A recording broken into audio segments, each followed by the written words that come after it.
본당 안에 계시거나 또 가정에서 영상으로 예배에 참여하시거나 마음을 경건하게 하시고 주일 오전 2부 예배 하나님께 드리겠습니다.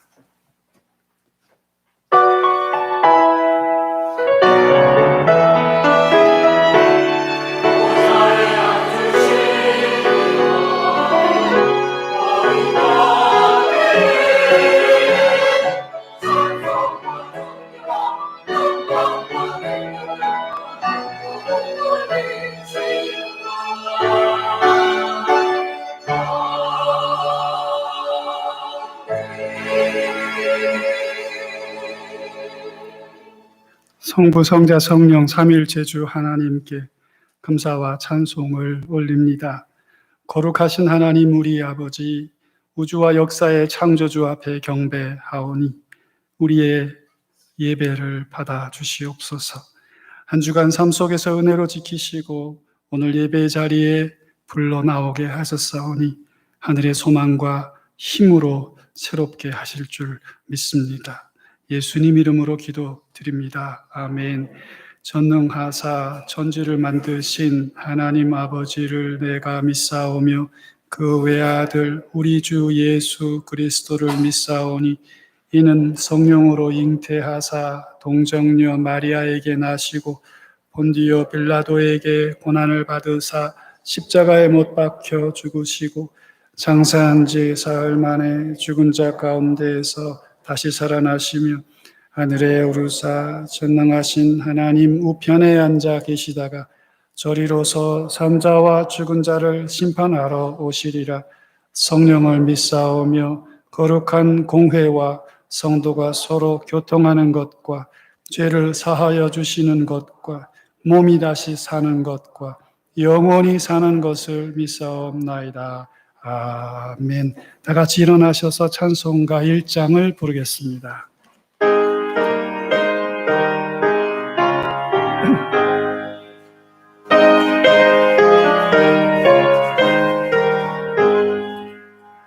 만복의 하나님 온 백성 찬송 드리고 저 전선 찬송하세 찬송 성도 선자 성령 아멘. 교동문 37번 함께 교독하겠습니다. 교동문은 찬송가 맨 뒷부분에 있습니다. 지존자의 은밀한 곳에 거주하며 나는 여호와를 향하여 말하기를 그는 나의 피난처요 나의 요새요 내가 의뢰하는 하나님이라 하리니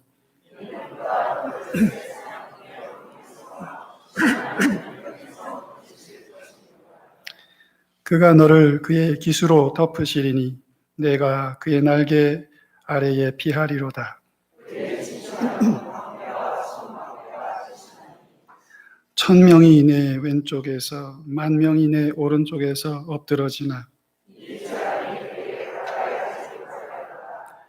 그가 너를 위하여 그의 천사들을 명령하사 하나님이 이르시되 그가 나를 사랑한즉 내가 그를 건지리라. 그가 내 이름을 안즉 내가 그를 다 같이 앉으셔서 357장을 찬양하겠습니다.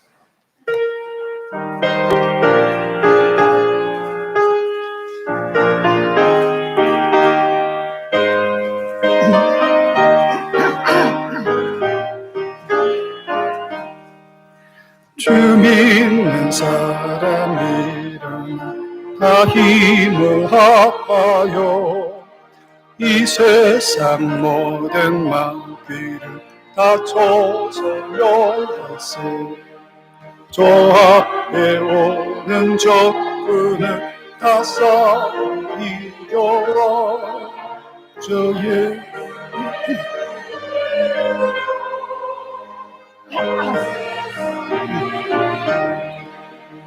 믿음이 이기네 믿음이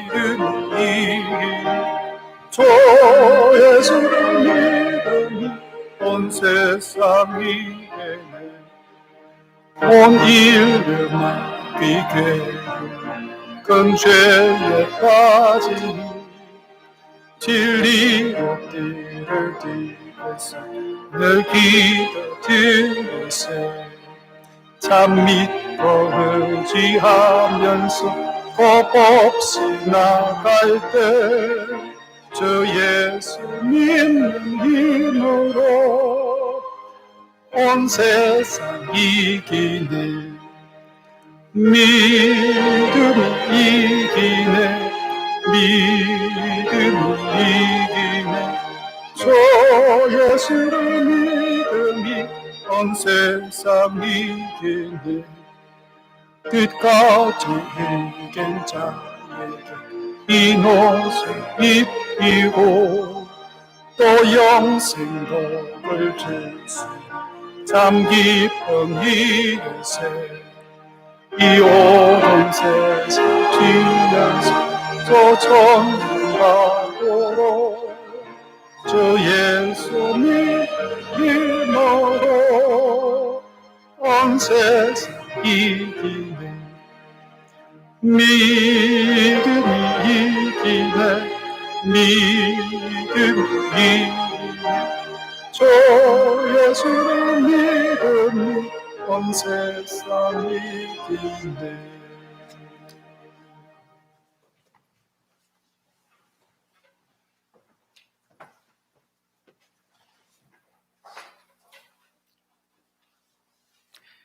해 아래 수고하는 것이 헛되게 보일지라도 하나님을 의지하고 신실하게 살아가는 주의 백성들에게 평강과 은혜를 베푸시고 의로운 길로 인도하여 주시는 전능하신 하나님 아버지, 오늘 귀하고 복된 주일이지만 전체가 모이지 못한 채 교회와 가정에서 각자의 형편에 따라 하늘의 하나님을 향하여 마음을 모으고 경배와 찬양을 드리오니 저희들의 예배를 받으시옵소서.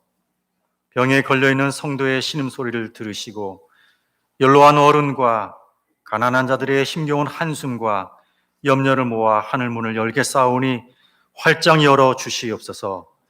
고난은 우리 인생을 막다른 곳으로 내몰고 끝없는 고통과 어려움을 통하여 인생의 쓴맛을 맛보게 하지만 환란의 터널 속에 들어가고 나서야 비로소 우리를 사랑하고 구원해 주시는 분은 전능하신 하나님이며 그분은 모든 인생을 죽이기도 하시고 능히 살리기도 하시는 창조주 하나님임을 고백합니다. 저희들의 소망을 오직 하나님께만 두겠사오니 받아 주시옵소서. 자비로우신 하나님 아버지, 눈에 보이지 않는 전염병으로 전 세계가 멈춰 섰습니다. 두렵고 무섭고 불안합니다. 진정되는 듯 하다가 다시 재발되고 있으며 인종과 지역과 빈부를 가리지 않는 위기 속에서 저희들을 지켜 주시옵소서. 이럴 때일수록 연약한 자의 복음을 위해 힘쓰는 전도자들, 그리고 경제적으로 어려움을 당하고 있는 이웃을 돌아보며 우리에게 있는 것을 아낌없이 베푸는 선한 이웃이 되기를 원합니다.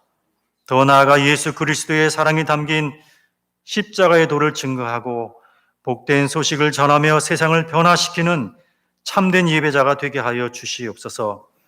세상의 가치관이 교회를 오염시키지 않도록 저희들이 온전한 모습으로 살아가게 하시고 악한 영이 우는 사자와 같이 믿는 자들을 해치고 삼키려는 영적 전쟁에서 교회와 성도들이 진리로 깨어있게 하시옵소서. 이번에 갑자기 닥친 코로나19 전염병 유행이라는 초유의 위기와 고난 앞에서 사회와 공동체가 도와달라고 요청하였을 때 교회의 역할이 미미했던 것은 아닌지 돌아봅니다. 열심히 했지만 별로 인정받지 못하고 지탄받은 것은 저희들의 부족함 때문이 아닌지요. 교회 안에서 넘치던 사랑과 배려가 교회 밖에서는 잘 표현되지 못한 것 같아 가슴이 아픕니다. 오히려 사회로부터 예배 형식을 통제받는 현실을 무겁게 받아들이며 앞으로 어떻게 대응해 가야 할지 저희들에게 믿음과 지혜를 주시옵소서. 전염병 확산이 진정되고 정부의 정책에 순응하면서 우리 교회도 지난주부터 공예배와 모임을 순차적으로 개방하고 있습니다.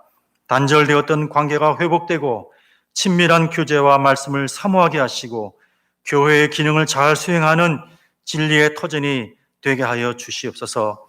말씀을 전하는 담임 목사님을 주의 장중의 권능으로 세우시고 듣는 모든 성도들의 마음이 착한 심령이 되어 말씀의 결실을 맺는 은혜로운 시간이 되게 하여 주시옵소서. 주신 재능으로 노래의 하모니를 만들어 오직 하나님의 이름을 높여드리는 할렐루야 찬양을 기쁘게 받으시옵소서. 만병의 의사 되신 예수 그리스도 이름으로 기도드립니다. 아멘.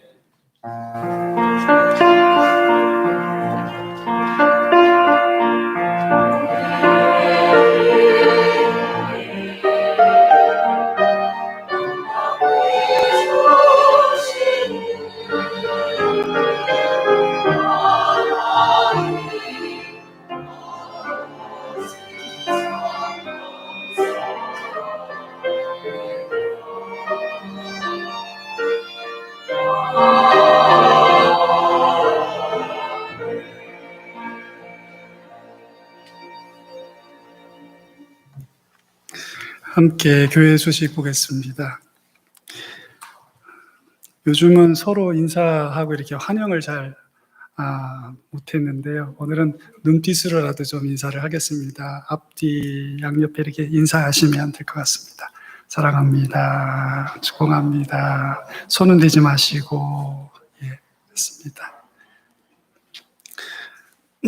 요즘은 새로 오신 손님들 교회 오시면 돌려보내고 있습니다. 예, 그래서 당분간은 저희가 잘 모르는 분들은 본당에 이렇게 들어오시는 것도 좀 어려워하고 있다는 걸 여러분 기억하시고, 혹시 이렇게 초대하고 싶은 분들 계시면 좀 기다렸다가 그렇게 하시면 좋겠습니다.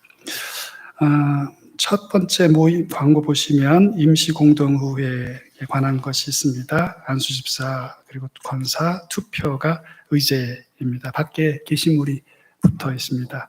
후보자들에 관한 인적사항도 붙어 있으니 여러분 참고하시면 되겠고, 5월 마지막 주에 2부 예배 후입니다. 많이들 기도해 주시고, 어렵게들 이렇게 참여를 하시는데, 올해 저는 이제 최선을 다해서 좀 많이 일꾼을 세우려고 하고 있습니다. 그래서 여러분도 담임 목사의 마음을 좀 기억하시고 기도하시고 투표에 참여해 주시면 감사하겠습니다. 알림에 보시면 모든 교육부서 예배는 코로나 사태로 6월로 잠정 연기됐습니다. 실은 이제 오늘부터 중고등부 더 큰 아이들, 그러니까 청년들이랑 중고등부 좀 모임을 허락했었는데 그 이태원 사건 때문에 연기를 다 했습니다. 6월에 가봐야 또 할 것 같습니다. 오늘도 좌석도 조금씩 넓게 지난번보다 앉게 그렇게 했습니다. 여러분 기억하시고 협조해 주시면 감사하겠습니다. 백운초등학교 주차장이 12시 30분까지 주차가 가능합니다. 전에랑 계약이 바뀐 것은 아닌데 이제는 코로나 때문에 규칙 엄하게 이제 하겠다는 거죠. 전에는 저녁까지 있어도 괜찮았는데 이제 12시 반 되면 넘으면 잔소리를 할 것입니다. 그래서 여러분 혹시 교회 일 있으신 분들은 12시 반쯤 가서 차 꺼내 오시고 교회에서 더 일하시는 게 좋겠습니다. 평일 성경 공부반, 고급 교리반, 마가의 다락방, 지도와 역사를 통한 선지서 읽기가 개설이 됩니다. 주로 인터넷으로 개설이 되는데 많이들 참여하시고 유익을 얻으시면 좋겠습니다. 주보에 관한 것인데 주보의 글꼴이 좀 바뀌지 않았습니까? 평소랑 다른 글꼴인데 원래 사용하던 글꼴에 대해서 그 글꼴에 그 저작권을 갖고 있는 분 회사에서 교회에 전화를 해서 그거 쓰지 못하게 해달라고 그래서 다 내렸습니다. 그리고 홈페이지에 주보가 올라와 있는 것도 이 글꼴로 되어 있는 것은 인터넷에 올리지 말아야 된다고 그래서 일단은 홈페이지에서는 다 내려와 있고 교회에 가지고 있으니까 필요하신 분은 오셔서 문의하시고 활용하시면 되겠습니다. 좀 그런 복잡한 일이 있었습니다. 우리 같이 기도했으면 좋겠습니다. 코로나 사태 속에서 성도들의 가정과 일터 그리고 교회를 지켜주시도록 전염병 상황이 속히 종료되고 일상이 회복되도록 교회가 혼란 속에서 그리스도의 제자의 빛을 발할 수 있도록 기도해 주십시오. 우리 잠잠의 기도로 나아가겠습니다.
모든 말씀 우리 주님 예수님 이름으로 기도드립니다. 아멘. 우리 함께 하나님 말씀 보겠습니다. 베드로 후서 말씀입니다.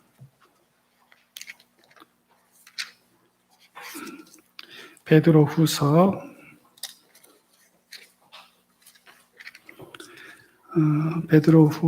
3장 1절과 2절 보겠습니다. 주보에 있는 것과는 조금 다르게 보겠습니다.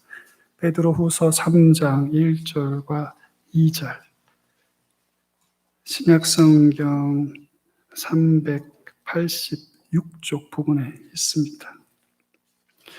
베드로 후서 3장 1절과 2절, 두 절을 함께 읽겠습니다.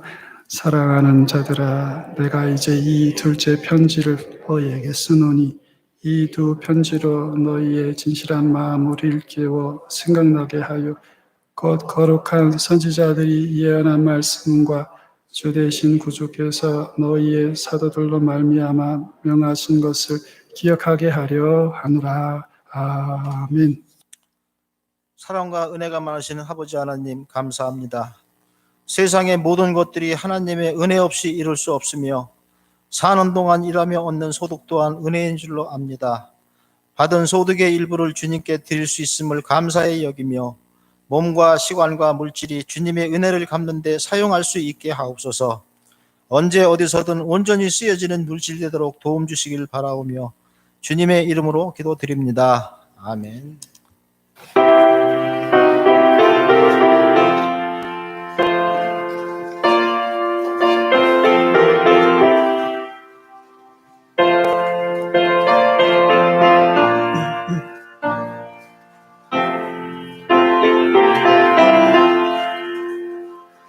죄짐마 드리고 죄 좋은 진공식 걱정 근심 무거운지 우리 주께 맡기세. 주께 거함 없는 고로 복을 받지 못하는 사람들이 어찌하여 아랠 줄을 모를까. 죄악 걱정 모든 괴로움 없는 사람 누군가. 보질없이 낙심 말고 기도드려 하래세. 이런 진실하신 증거 찾아볼 수 있을까. 우리 악함하시오니 어찌 아니하려까. 공심 걱정 뭐가 오지 내 진짜 누군가. 피난 전원 우리 예수 주께 기도드리세. 세상 친구 멸시하고 너를 도롱하여도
귀한 찬양 감사합니다.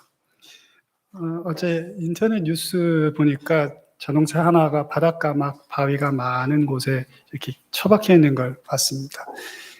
길 가드레일을 뚫고 이렇게 바닷가에 바위가 큰 바위들이 있는데 이제 차가 뒤집어져 있었습니다. 사람이 한 5명 다쳤는데 많이는 안 다쳤다고 다행히 이제 그런 기사였어요. 어떻게 하다가 그렇게 됐을까요? 앞에 무슨 큰 차랑 부딪히고 중심을 잃고 옆으로 튕겨져 나갔다. 뭐 그런 이야기였습니다. 여러분 인생 순례길 무사히 잘 지내고 계신가요? 사고가 가끔 있지요. 저희가 살다 보면 그래서 뭐 충돌도 하고 부딪히기도 하고 가끔 길 밖에 나갔다 오기도 하고 하나님의 말씀이 생명의 길인 줄 믿습니다. 오늘은 샛별이 떠오르기까지 우리가 주님의 말씀에 주목해야 한다 하는 주제로 말씀을 드리려고 합니다. 누군가의 마지막 말이라고 하면 들을 만한 가치가 좀 더 있을 것입니다. 악인이라도 그의 임종 직전에는 좀 진실해질 수 있지 않겠습니까?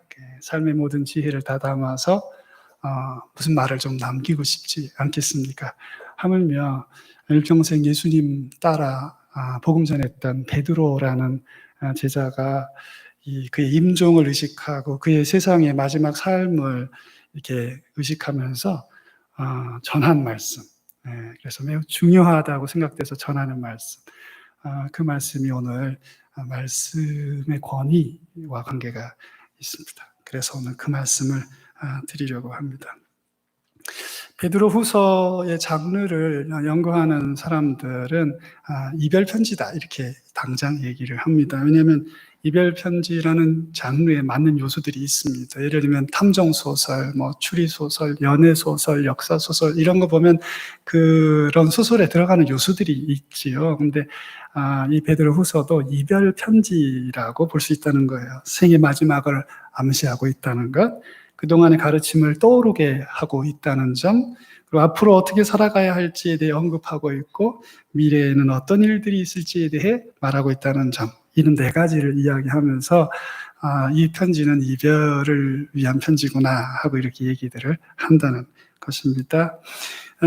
이 편지는 베드로의 순교 직전 어느 때쯤 쓰여졌을 거다 이렇게 생각합니다.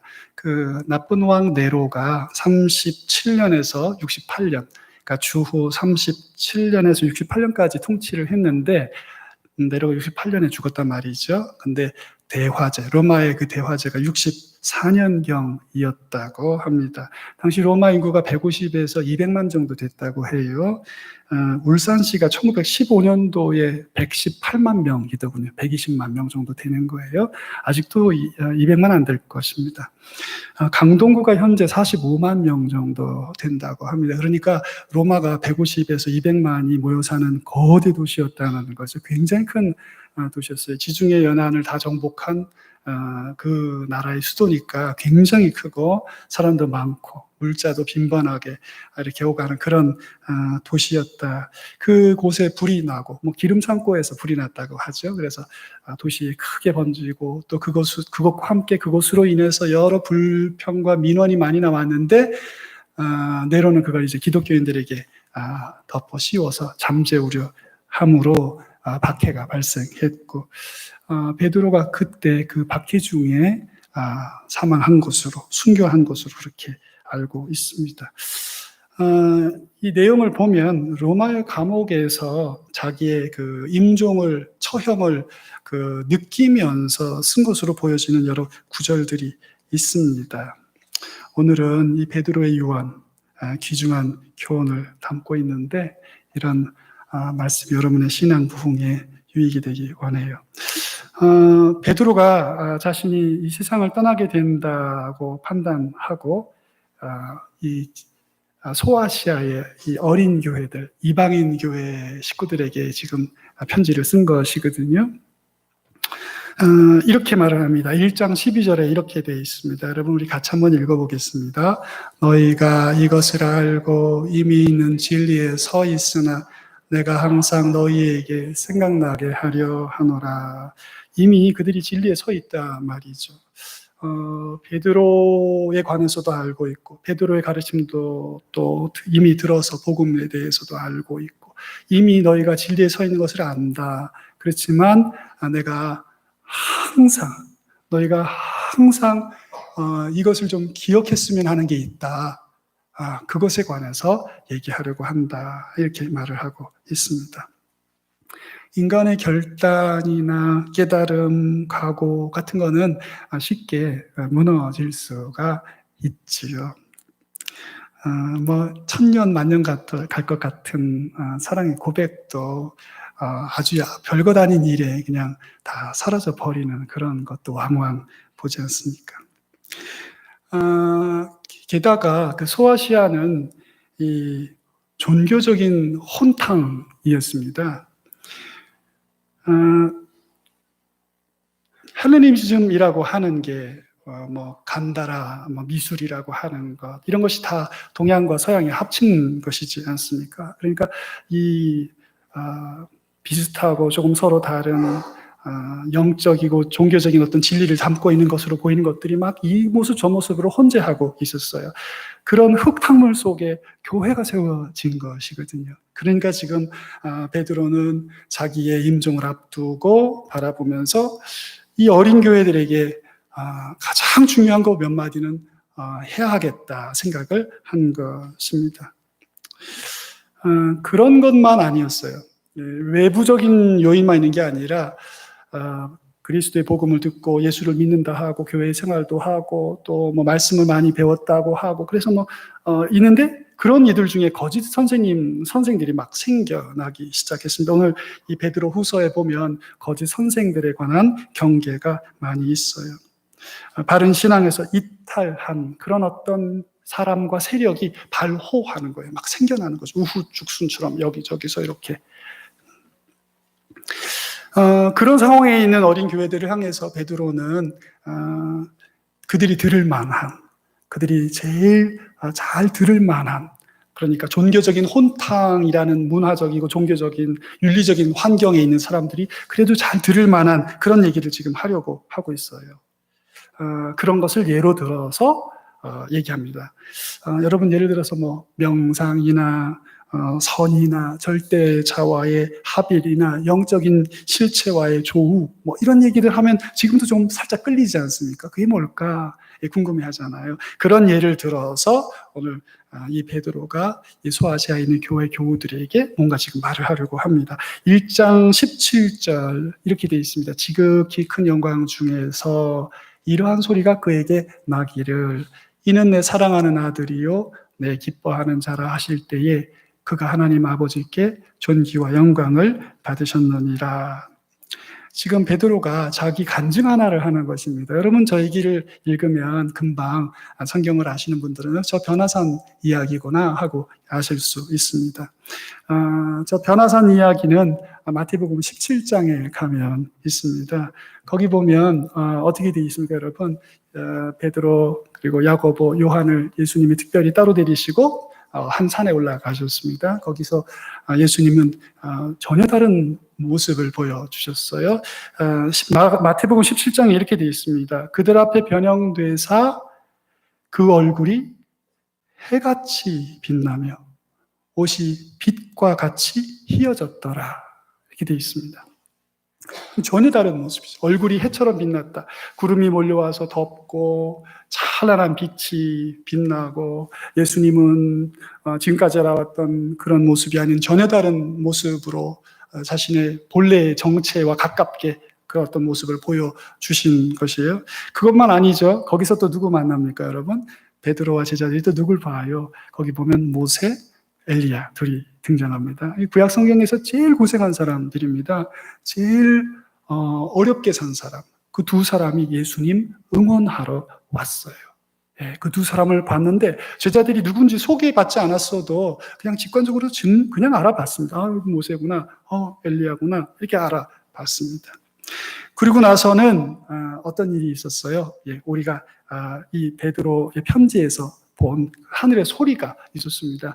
이는 내 사랑하는 아들이요 내 기뻐하는 자라 너희는 그의 말을 들으라. 이런 소리가 하늘에서 있었다 그 말입니다. 이 변화산 경험은 베드로에게나 그 나머지 두 제자에게 잊혀질 수 없는 그런 경험이었을 것입니다. 지금 소아시아의 영적인 것을 추구하는 사람들에게 이런 경험은 솔깃하게 들릴 만한, 잘 들릴 만한, 부럽다. 나도 저런 거 좀 해봤으면 좋겠다. 나도 좀 저런 은혜 좀 받아봤으면 좋겠다. 뭐 누구 은혜 받았다고 막 좋아하던데 나도 좀 저런 은혜 받아봤으면 좋겠다. 막 이렇게 할 만한 그런 부러움을 살 만한 그런 얘기를 지금 꺼내놓고 있는 것이에요. 하나님 아버지께 존귀와 영광을 받으셨다. 지금 베드로가 그의 편지에서 회고하면서 맨 마지막에 그 사건이 예수 그리스도께서 존귀와 영광을 아버지께로부터 받은 그런 일이다. 그 장면 자체가 굉장히 영광스러웠던 거예요. 그 영광이라는 말 자체가 빛이라고 제가 자꾸 얘기하잖아요. 이게 찬란한 빛이에요. 쳐다볼 수 없는 강력한 영광과 빛 중에 그분이 계셨단 말이죠. 그게 존귀케 되셨다. 하나님이 예수 그 아들을 지지하고 명예롭게 높이셨다. 그 말이죠. 자기들이 거기서 그걸 봤다. 그 말입니다. 그런데 베드로가 이 얘기하려고 그러는 게 아니에요. 이 얘기하려고 그러는 게 아닙니다. 여러분 19절을 한번 같이 읽어보겠습니다. 또 우리에게는 더 확실한 예언이 있어 어두운 데를 비추는 등불과 같으니 날이 새어 샛별이 너희 마음에 떠오르기까지 너희가 이것을 주의하는 것이 옳으니라. 아멘. 여기 보면 베드로가 뭐라 그러냐면 그거보다 더 확실한 예언이 있다는 거예요. 그거보다 더 확실한 계시가 있다 그 말입니다. 그런데 그것이 뭐냐? 성경이다 그 말이에요. 우리에게 주신 하나님의 말씀 성경이다 이렇게 얘기를 합니다. 그런데 그것은 어두운 데를 비추는 등불과 같고 그리고 날이 새어 샛별이 너희 마음에 떠오르기까지 이것을 주의하는 것이 맞다 이렇게 얘기를 합니다. 저 샛별은 새벽별 말하는 거죠. 새벽별, 비너스, 금성을 말하는 것입니다. 밤이 가장 깊고 어두울 때 저 별이 나타나서 새벽이 올 거라는 걸 알린단 말이죠. 가장 어둡고 깊고 힘들고 어려운 그런 때, 그때 등장하시는 새벽별이신 예수님, 저희가 그렇게 생각을 할 수 있을 것입니다. 그러니까 새벽별이 떠오를 때까지, 우리의 마음의 은혜가 사무칠 때까지, 혹은 주님 그분이 오실 때까지 우리가 이 일을 기억하는 게 맞다. 그게 뭐냐면 성경이 그렇다는 거예요.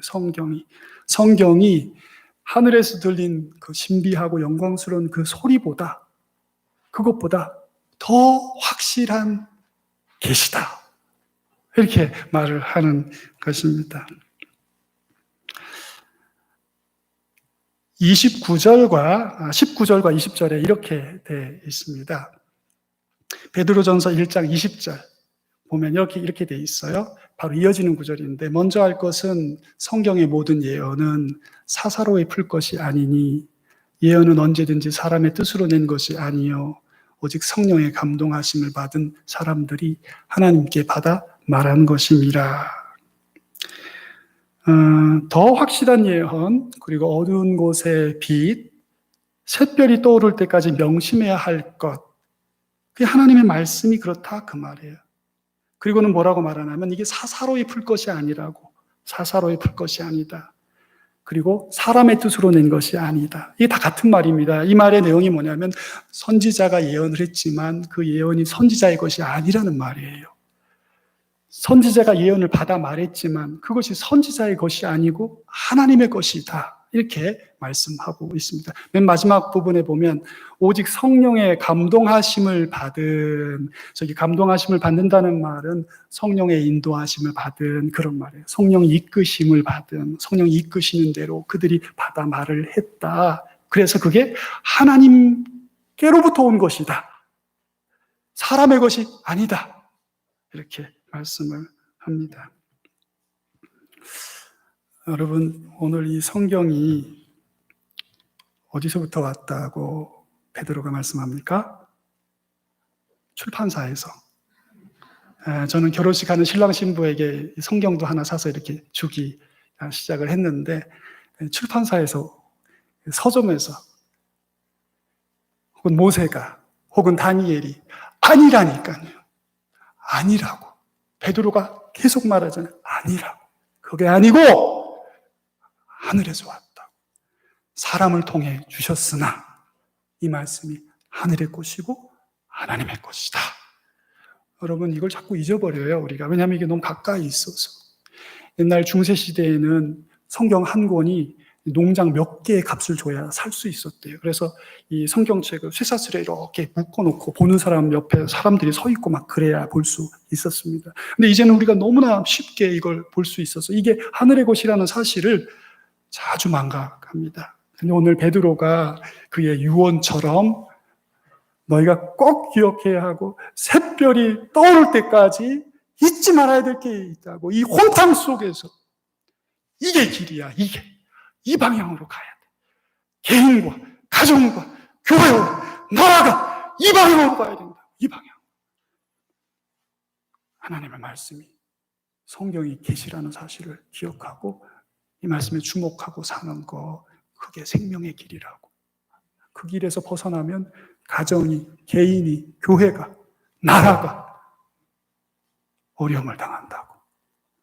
오늘 베드로의 이 마지막 너무 귀한 이 말씀에 주목하시는 복된 성도들 되시길 주의 이름으로 축원합니다. 이 베드로의 성경관은 어디서부터 온 것입니까? 학교에서 배웠나요? 그물질 하다가 깨달았나요, 순식간에? 그게 아닙니다. 다 예수님께 배운 거예요. 구약의 모든 말씀이 다 나를 향한 것이야. 미쳤다.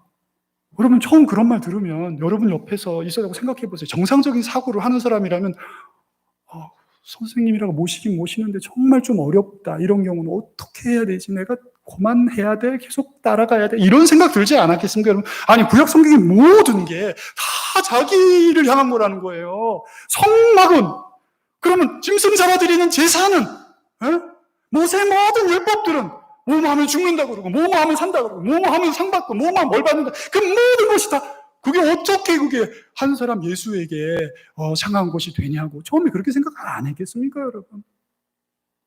근데 여러분 놀랍게도 예수님이 꾸준히 계속해서 반복해서 이 모든 성경의 이야기가 다 나를 향한 것이고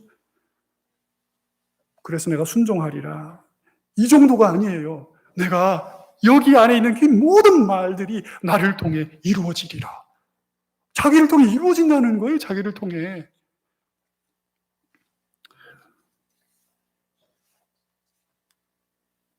한 사람을 본 거예요. 예수님, 이 베드로가.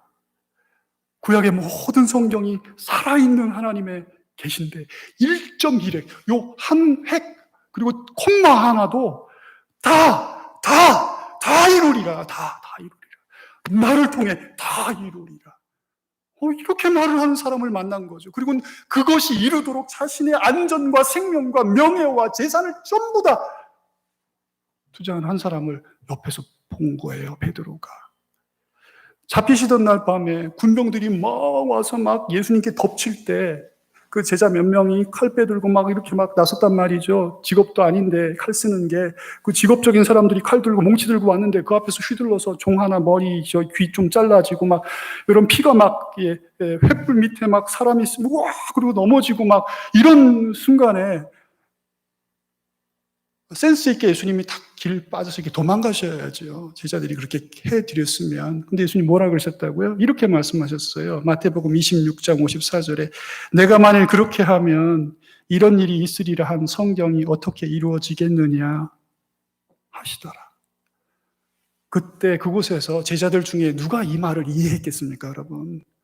목사님, 예수님 무슨 말이냐고 지금 빨리 어떻게 도망가든지 하시라고 하는데 지금 속아주고서 이 모든 일이 내가 이걸 만약 받아들이지 않으면 이런 일이 있으리라 한 성경이 어찌 이루겠느냐 뭐 이런 얘기하고 계시니 얼마나 복창 터지고 답답했겠습니까, 여러분? 당하는 사람 그 순간에는.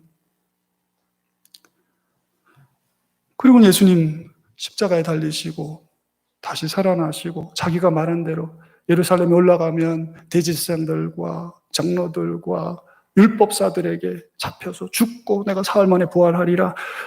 그런 말 할 때도 정말 잘 안 믿어졌을 거예요. 이게 무슨 말씀인가? 계속 반복하시는데 무슨 수수께끼인가? 아니면 무슨 영적인 교훈이니까 영해를 해서 들어야 하는가? 막 이런 생각을 했을 텐데 결국 예수님이 그 모든 구약의 일들이 자기를 통해 이루어지고 자기가 한 말도 자기가 다 이루시는 그런 일을 하셨어요. 역사상 어찌 이런 일이 다시 발생할 수 있겠습니까? 결코 다시 있을 수가 없는 일들입니다. 무슨 이만이나 이런 사람이 와서 성경을 다시 쓰고 다시 이룰 수 있는 일이 아닌 일이 발생한 것입니다. 창조주께서 약속하신 메시아가 주장하던 자기가 그 메시아라고 하나님의 아들이라고 주장한 이가 와서 옛 예언을 모두 다 이루셨어요. 완벽하게. 베드로는 그의 스승 예수님의 성경에 대한 태도를 고스란히 물려받았습니다. 사도행전에 여러분 오순절 성령 강림 사건 있고 나서 설교할 때 보면 그 설교에 요엘서도 인용하고 시편 16편, 시편 111편들을 인용합니다. 그 인용할 때 보면 자기 스승 예수님처럼 성경을 인용해요. 복음서 기자들의 구약 성경 인용이라는 책이 있습니다. 아주 유명한 책인데 그 책에서 다루는 내용들 그리고 주장하는 게 뭐냐면 신약 성경에 예수님의 제자들이 구약 성경을 인용할 때 예수님처럼 인용한다는 것이죠. 근데 우리는 그렇게 하면 이상해 보일 거라는 거예요. 그렇게 예수님을 봐요. 성경의 본문에서 예수님을 봅니다. 예수님이다. 이거 예수님이 이루신 거다. 이렇게 본다는 말입니다.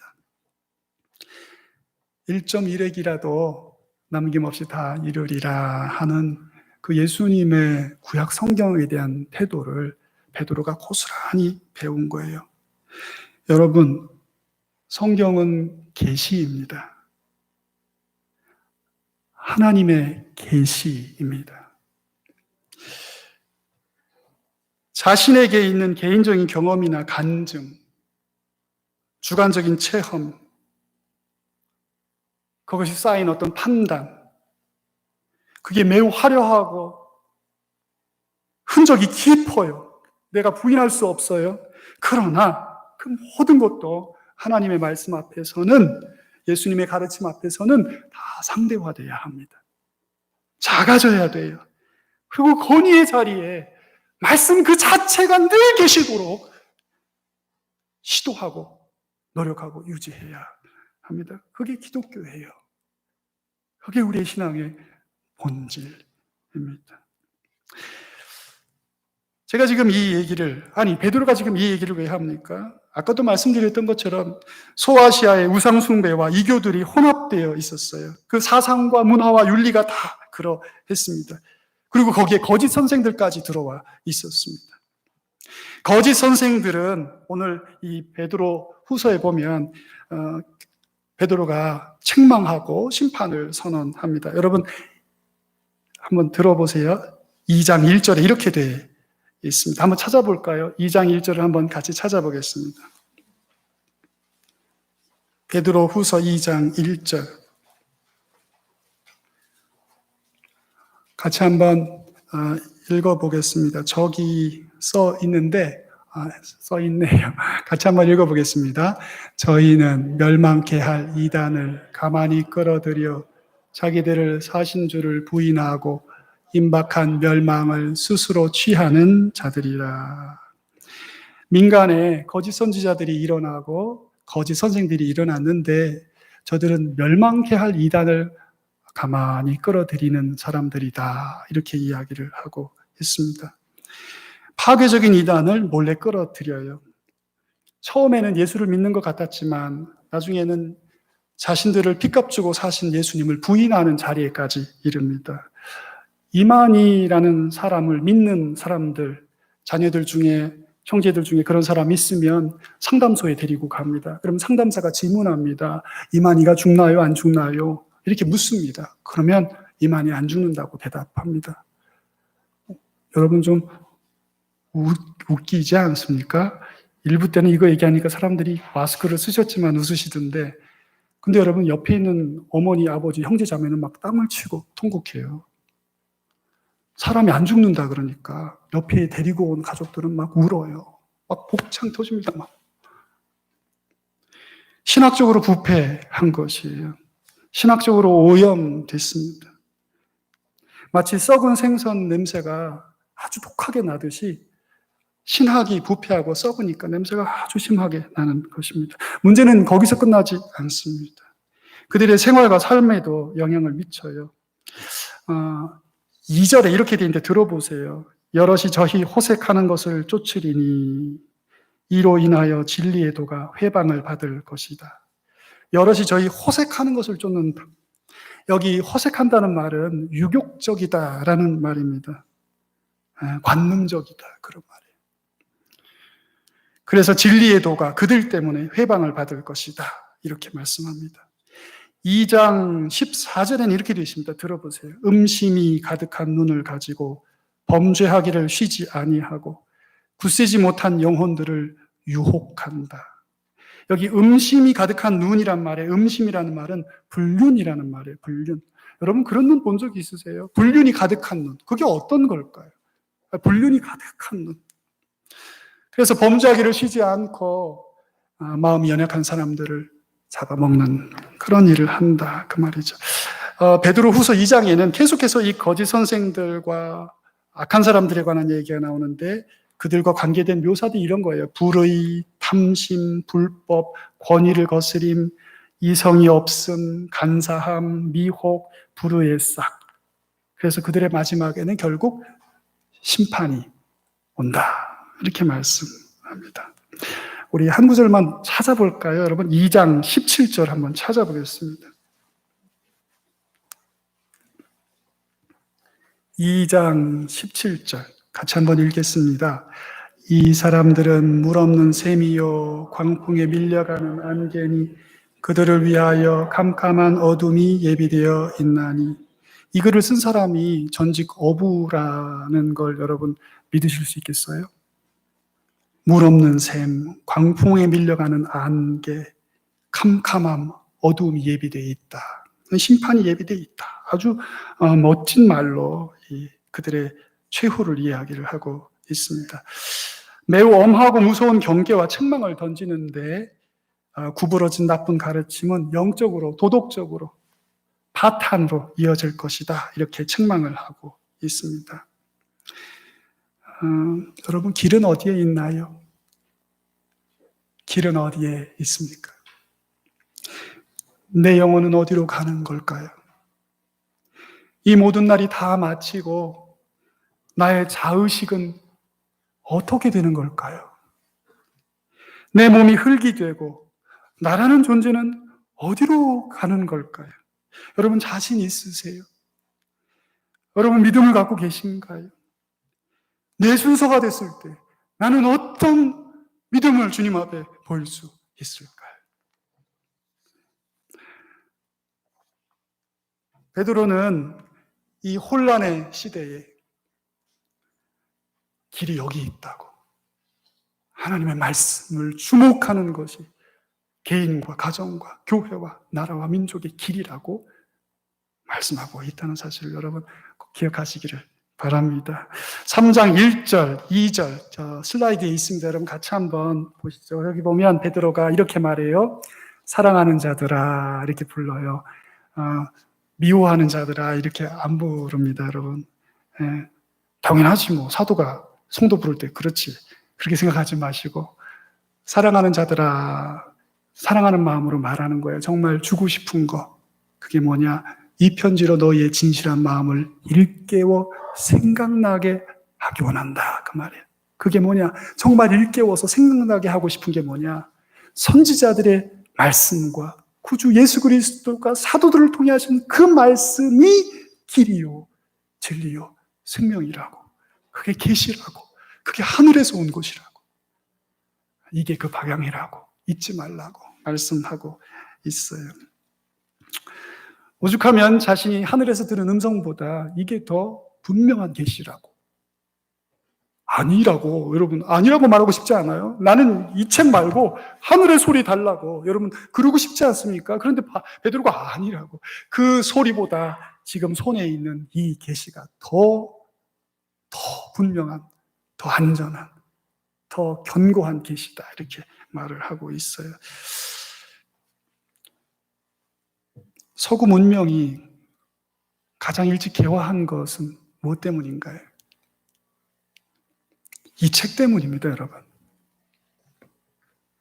서구 문명이 다른 어떤 문명보다 이 책이 들어갔을 때나 간 이후에라도 주변에 다 나라들과 문명이 더 발전해 있었는데 서구 문명이 왜 지금 주류가 됐냐고요. 이 책을 배웠기 때문이에요. 가보면 거기도 문제가 있고 악이 있고 악당이 있고 모순이 있지만 그러나 왜 앞서가냔 말이죠. 이 책을 먼저 배워서 그래요. 먼저. 세상의 어둠을 몰아낸 진리도 이 책에서 나왔어요. 이 책에서. 이 책의 말씀을 바르게 배우고 적용한 개인과 가정과 교회와 나라는 건강하고 안전하고 행복하고 앞서갔어요. 아닌가? 맞지 않아요.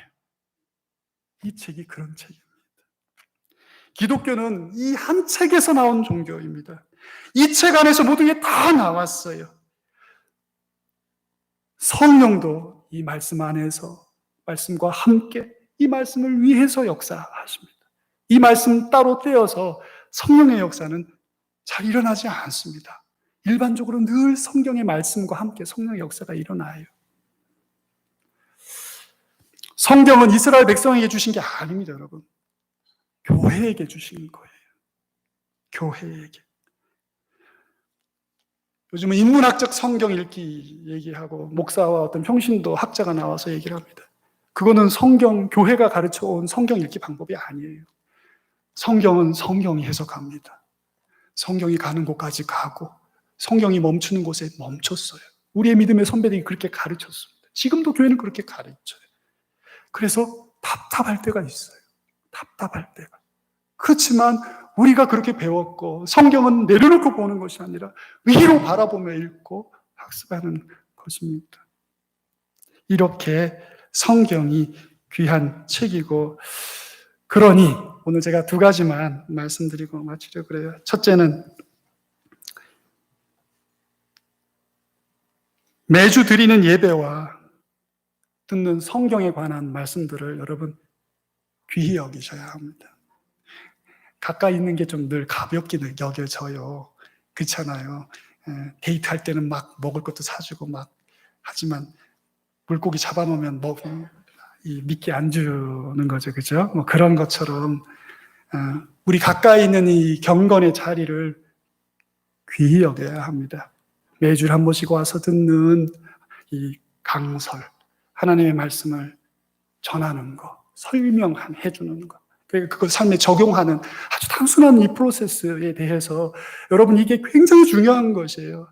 이게 눈물이 쏟아지고 막 회개가 복받쳐 오르고 막 그런 은혜가 날마다 있지는 않지만, 그러나 어제 그제 1년 전에 10년 전에 내 아내가 내게 해준 밥상에 어떤 반찬이 있었는지 기억하지 못하죠. 무엇을 먹었는지 기억하지 못해요. 그러나 그거에 나의 건강과 삶을 유지해 주고 있는 것처럼 가까이 있는 여러분에게 허락하신 교회라는 공동체와 경건의 자리를 귀히 여기시기를 주의 이름으로 축원합니다.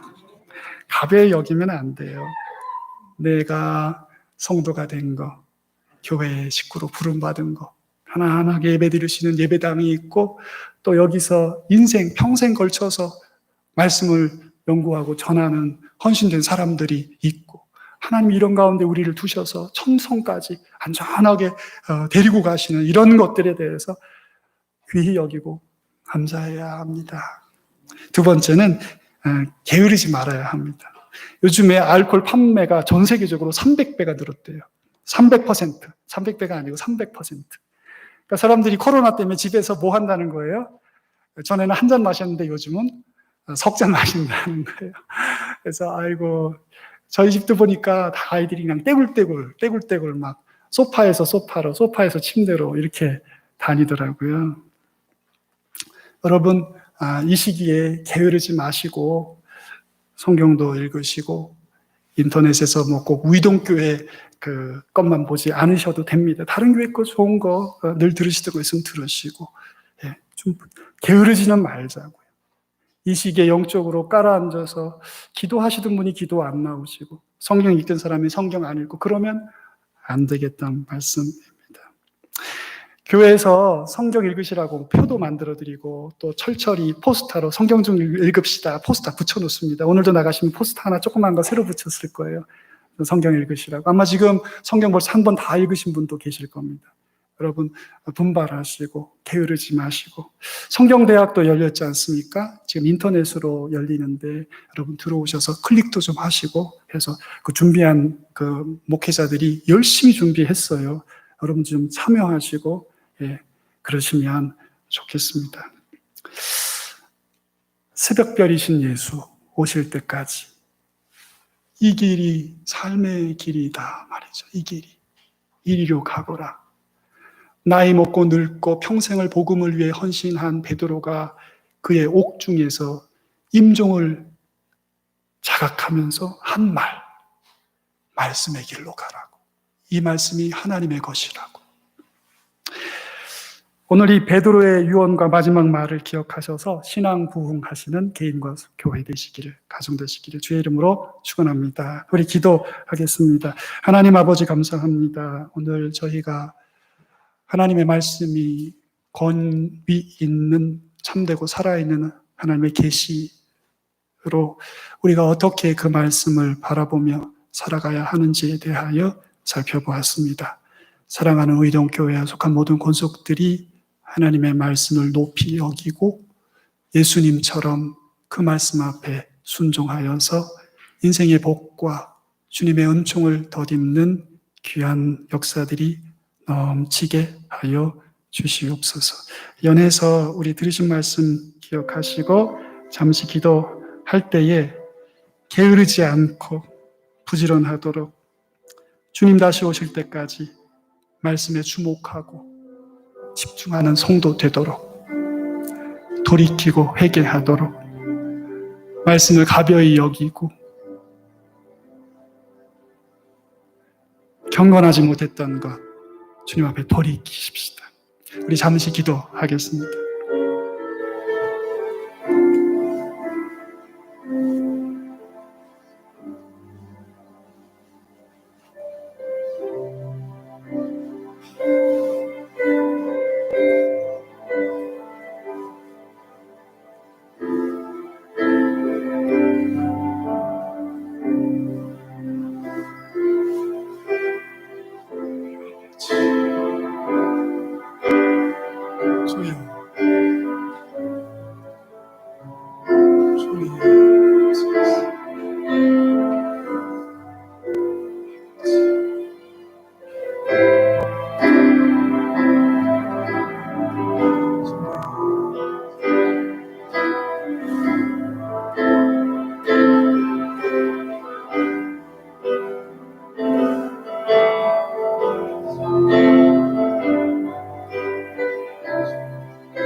다 일어나셔서 우리 찬양하겠습니다. 주님 다시 오실 때까지.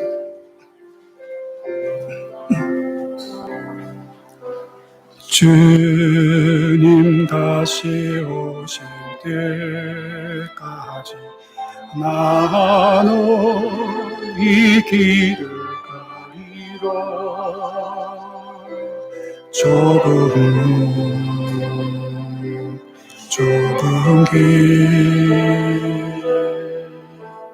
나의 십자가 지고 나의 가는 이 길 끝에서 나는 주님을 영광 주님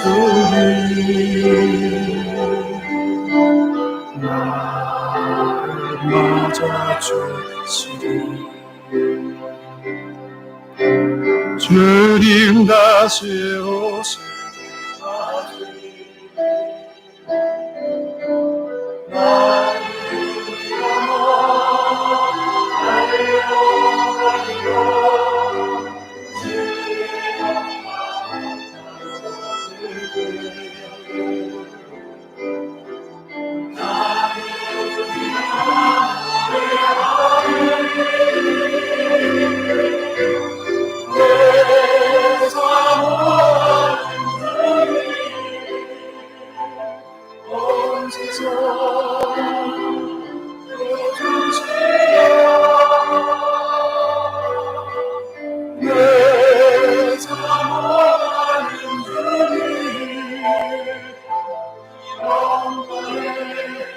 나를 주님 다시 오실 때까지 주님 다시 오실 때까지 나는 달려 주의 영광 언덕을 나는 일어나 노래하리 내 사모하는 자리 온 세상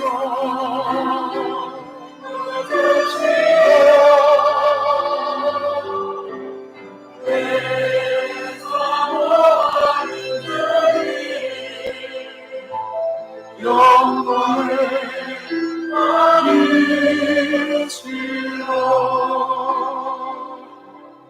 기도하겠습니다. 이제는 우리 주님 예수 그리스도의 은혜와 아버지 하나님의 크신 사랑과 성령의 감화하심이 위로하시고 힘주시고 함께 하심이 오늘 말씀을 듣고 삶의 자리로 돌아가는 모든 예배자들 위에 이분들의 생애와 삶 위에 일터와 생업 위에 사랑하는 사람들 위에 그리고 우리 의동교회와 이 나라와 이 백성들 위에 이제로부터 영원토록 함께 계시기를 간절히 축원하옵나이다. 아멘.